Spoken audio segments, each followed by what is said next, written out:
이스라엘의 역사학자 유발 하라리는 그의 책 사피엔스에서 다음과 같은 의문을 제기합니다. 가부장제는 동서고금을 막론하고 너무나 보편적으로 나타났다.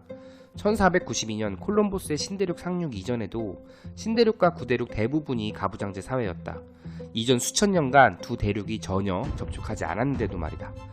만일 구대륙의 가부장제가 우연히 발생한 것이라면 아즈텍과 잉카는 왜 가부장제였을까?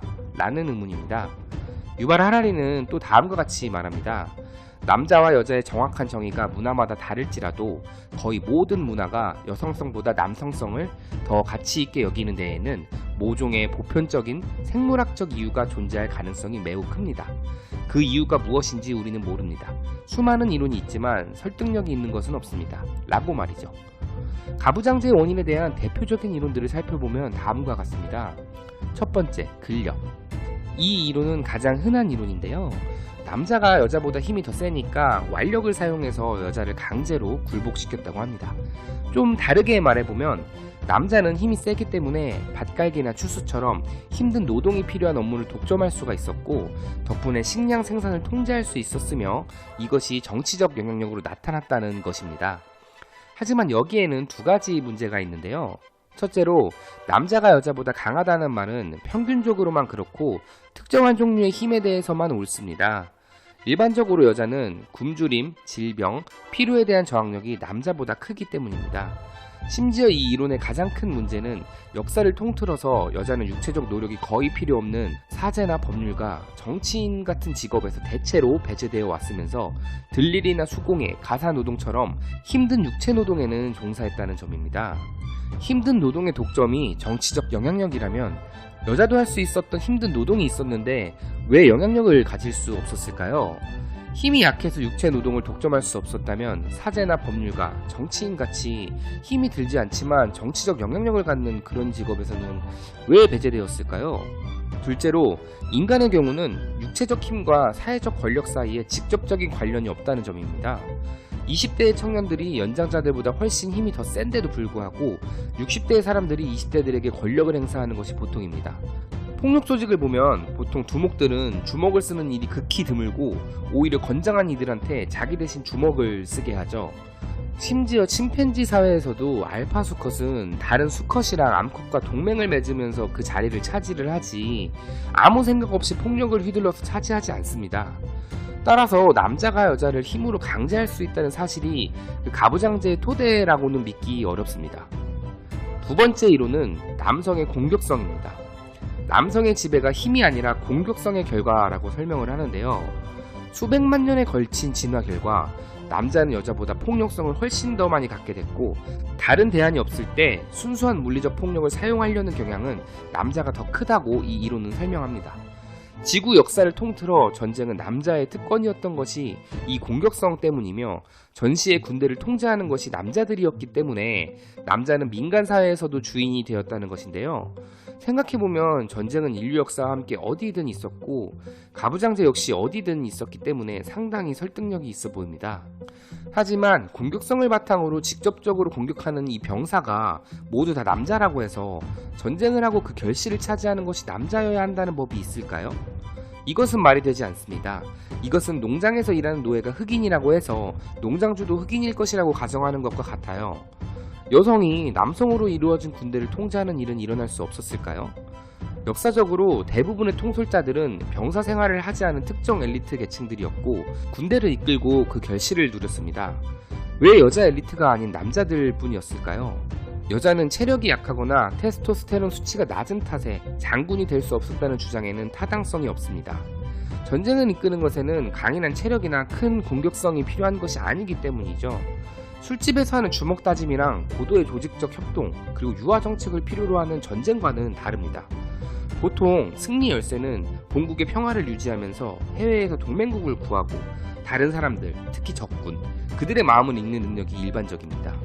따라서 공격적인 야수는 전쟁 지휘관으로서 최악일 때가 많은데요. 이런 측면에서는 오히려 여자가 더 뛰어날 수 있었기 때문에 여자들은 제국의 건설자가 되었어야 합니다. 전장의 더러운 일들은 테스토스테론이 가득한 남자들한테 맡기고 말이죠. 세 번째 이론, 진화의 산물. 세 번째 이론은 근력이나 공격성은 별로 중요하게 생각하지 않고 수백만 년에 걸친 진화에 따른 남녀의 각기 다른 생존 및 번식 전략 때문이라고 설명합니다. 남자들이 가임기 여성을 임신시킬 기회를 놓고 서로 경쟁할 때 번식에 성공할 확률은 다른 남자들을 이기는 능력에 달려 있었기 때문에 세월이 흐르면서 가장 야심차고 공격적이며 경쟁적인 남자의 유전자가 후대에 물려지게 되었다는 것인데요. 반면 여자들은 자신을 임신시킬 남자를 찾는 데는 어려움이 전혀 없었지만 자궁 속에 9개월간 아기를 힘들게 품어야 했고 출산 후에는 아이가 홀로 생존할 수 있을 때까지 긴 시간의 양육이 필요했습니다. 이 기간 동안에는 식량을 구할 기회가 평소보다 줄었기 때문에 많은 도움이 필요했는데요.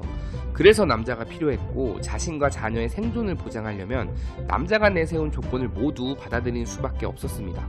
그렇게 세월이 흐르면서 순종적이고 집안을 잘 돌보는 여자의 여성적인 유전자가 후대에 전해지게 되었다는 것인데요. 권력을 쟁취하기 위해 싸우는데 시간을 너무 많이 들인 여자들은 자신의 강력한 유전자를 다음 세대에 남기지 못한 것이죠.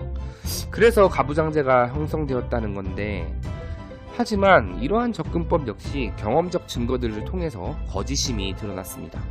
특히 여자가 외부의 도움에 의존하기 위해서 다른 여자들이 아니고 다른 남자들한테 의존하게 되었다는 가정, 남자의 경쟁성이 남성의 사회적 우세를 낳았다는 가정 말이죠.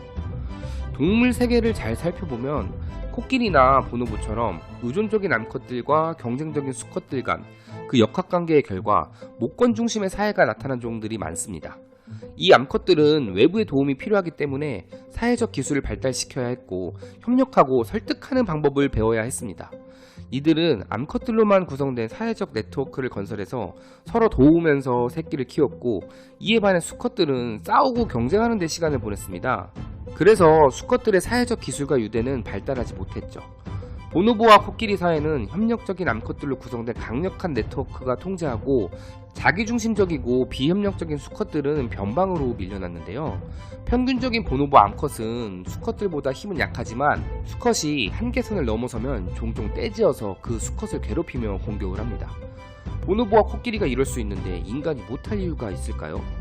인간은 상대적으로 힘이 약한 동물이고 그 장점은 대규모로 협력하는 능력에 있습니다. 만일 그렇다면 여자들이 비록 남자에게 의존한다 할지라도 협력이라는 우월한 사회적 기술을 이용해서 남자들의 허를 찌르고 조종하리라고 예상할 수가 있는데요. 무엇보다도 협력 덕분에 성공한 인간이라는 종 안에서 협력성이 더 떨어진다는 개체들인 남성들이 협력성이 더 뛰어나다는 개체인 여성들을 통제하는 일들이 어떻게 벌어진 걸까요? 현재로서는 명확한 답은 없습니다. 다만 우리가 알 수 있는 것은 지난 세기를 거치면서 젠더의 역할은 커다란 혁명을 겪었다는 것입니다. 최근 가부장제는 점점 힘을 잃어가고 있으며 오히려 유해한 제도라는 인식이 많아지고 있는데요. 농업혁명 이후 인류와 함께했던 동서고금을 막론하고 역사상 가장 영향력 있고 안정적인 사회적 위계 질서로서의 기능은 이제 폐기되어 가고 있는 것이죠. 최근 우리나라는 남녀 갈등으로 인해 굉장히 혼란스러운 나날들을 보내고 있습니다. 일각에서는 이러한 갈등이 대한민국 출산율에 영향을 미치고 있다고 판단하기도 합니다. 이러한 상황 속에서 책 사피엔스에서 던진 가부장제의 원인은 무엇이었을까라는 질문은 한 번쯤 생각해볼 가치가 있습니다. 저는 개인적으로 요즘 극단으로 치닫고 있는 젊은 세대들의 남녀 갈등을 보면서 이런 생각을 했는데요. 혹시 이러한 남녀 갈등이 과거에도 있지 않았을까? 무수히 긴 인류 역사 속에서 남녀 갈등이 한 번도 없었다는 것이 오히려 이상한 게 아닐까? 혹시 현대시대와 달리 과거의 남녀 갈등은 다소 야만적인 방식으로 제압되었고 그 제압의 결과 가부장제가 탄생한 것이 아닐까? 마치 반란군을 제압하고 혹시 모를 반란의 씨앗이 싹트지 못하도록 하는 것처럼 말이죠. 또 시간이 흘러 다시 무수히 많은 남녀 갈등들이 발생했고 거기에 또 제압의 과정이 발생하고 그로 인해서 가부장제가 더욱 강화되고 견고해졌던 게 아닐까요? 더 나아가 이러한 갈등과 통합의 과정이 반복되는 것이 모든 인간 문화에 나타났던 흐름이라면 혹시 인간의 본성은 분열을 추구하다가 그 목적지에 다다르면 다시 통합으로 나아가고 통합이 완성되면 다시 분열로 돌아가는 뭐 이런 식으로 프로그래밍 된 게 아닐까요? 그게 남녀 관계든 뭐 다른 관계든 말이죠. 여러분들의 생각은 어떠신가요? 가부장제의 원인은 무엇이었다고 생각하시나요?